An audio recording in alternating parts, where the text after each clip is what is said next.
Hello folks, and welcome back to another video.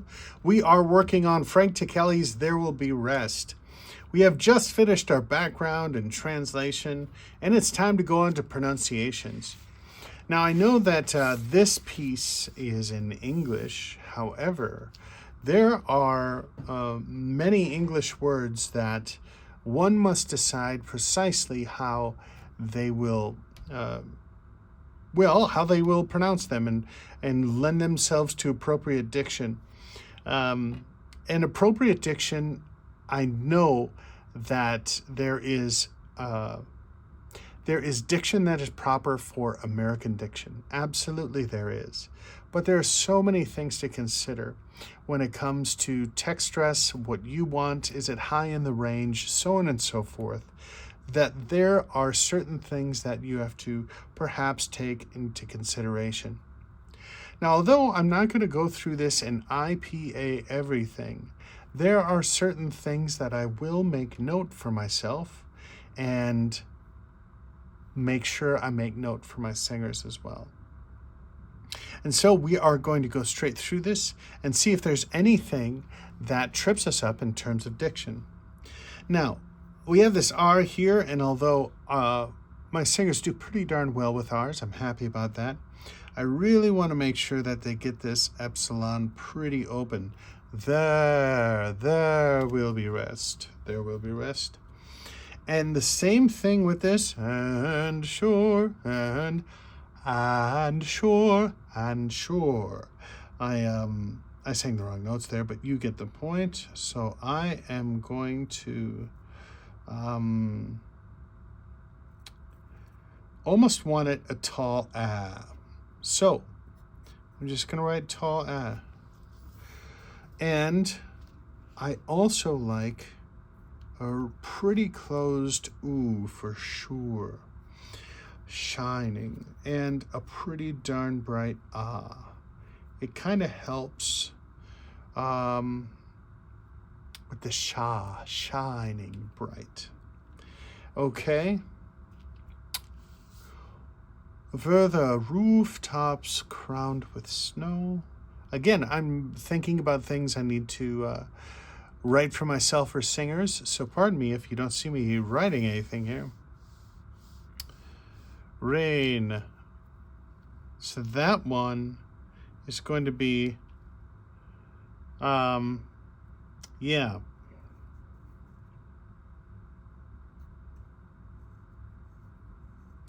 It actually is shaded. Ain, ren, rain. It actually is shaded with each there. Ren, ain, rain. And that's why I put that there. Okay. When it comes to word stress and accentuation, we're going to be doing that a little bit later.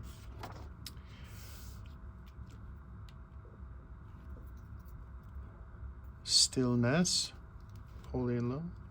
Okay. Oh, I forgot. There was one other one. Okay.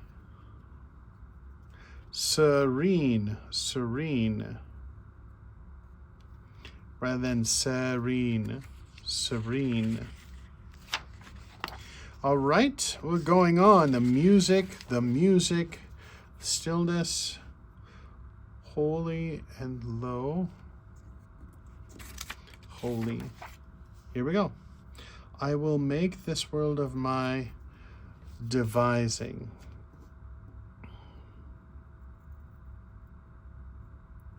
I want to hear how my singers do with that. Sometimes they do a little bit better with this devising instead of devising. But we'll see. I've made a note that I know that this is something we're going to need to address. I have a dream in my lonely mind. Okay. Crystal. Love, peace. Okay. Above. Normally it would be above, but I would like it a little bit taller above. So I'm just going to write that in for myself.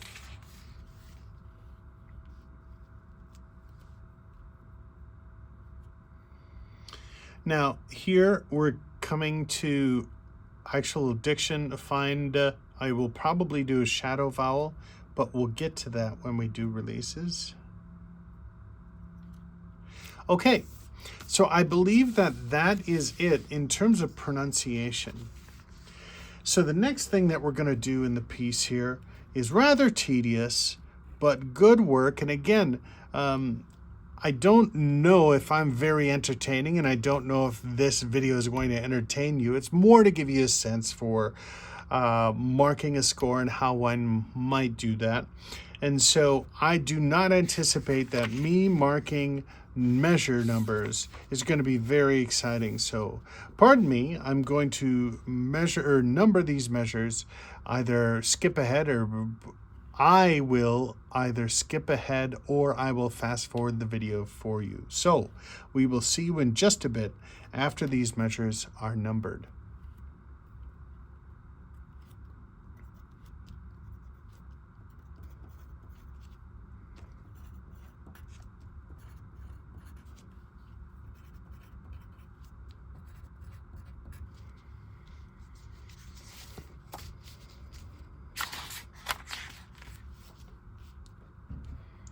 All right, and there we have it. A couple of things to note. First of all, why did I number every measure? Well, I do this because I like to reference individual measures within the choral rehearsal, as you may understand. Pardon me, and rather than going 9, 10, 11, 9, 10, 11, 12, singers go to measure 12, and then they have to do 9, 10, 11, 12. We're going to make sure all the singers have their parts marked with the numbers so we can communicate effectively and efficiently there. The other thing is that I'm going to be writing a chart on how many measures and from what measure to what measure is any given section. And so this helps me out with that. Now, as to where I put the measure numbers, some folks do put them at the top here and at the top of the stave. And for me, I find that spot up there gets rather busy. And so where can I put it that I can refer to it? I put it down in this case, the rehearsal part for the pianist. Sometimes I put it in the piano part.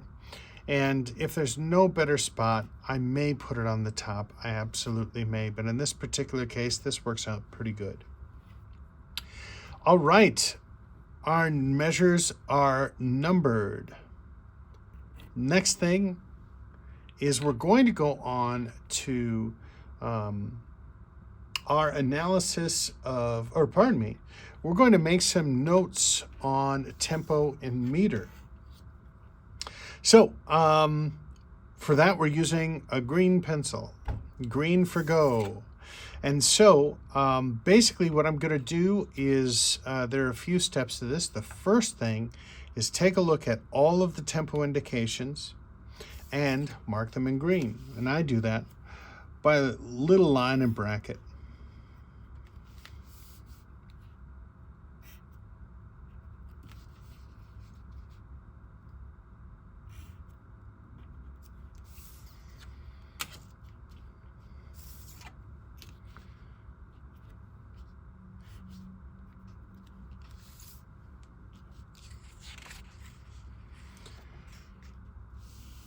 Now there could be a case, well, let's talk about this here.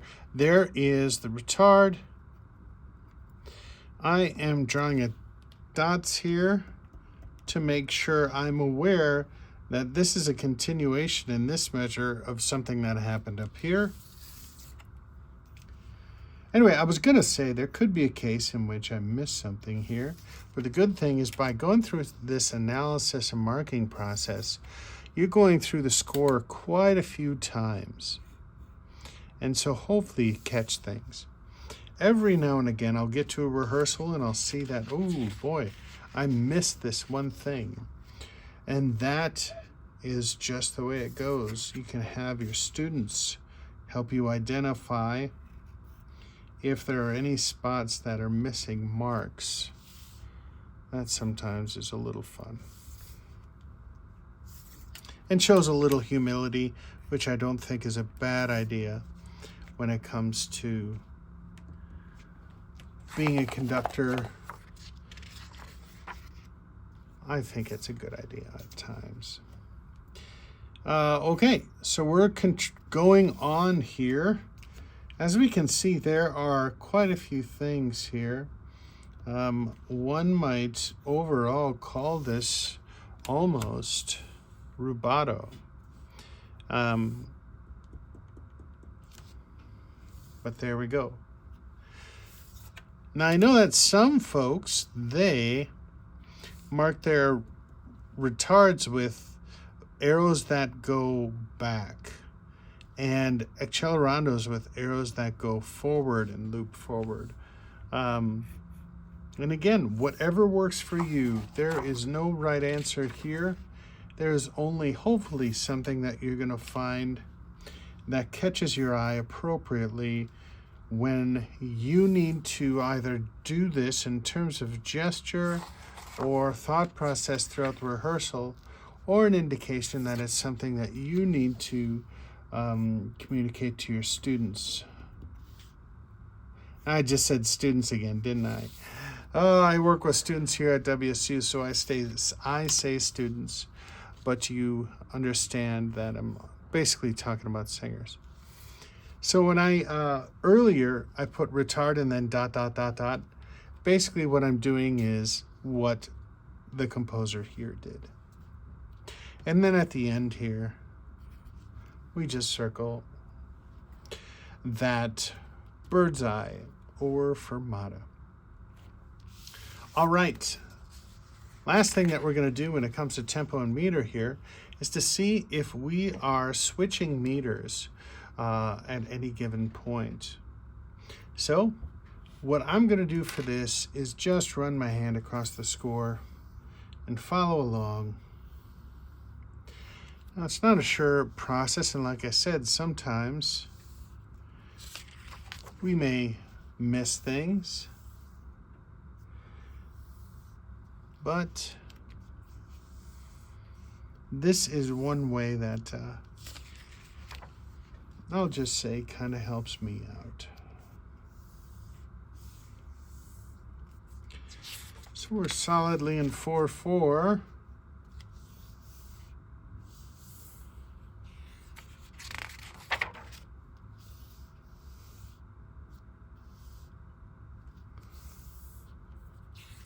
Okay. Yes.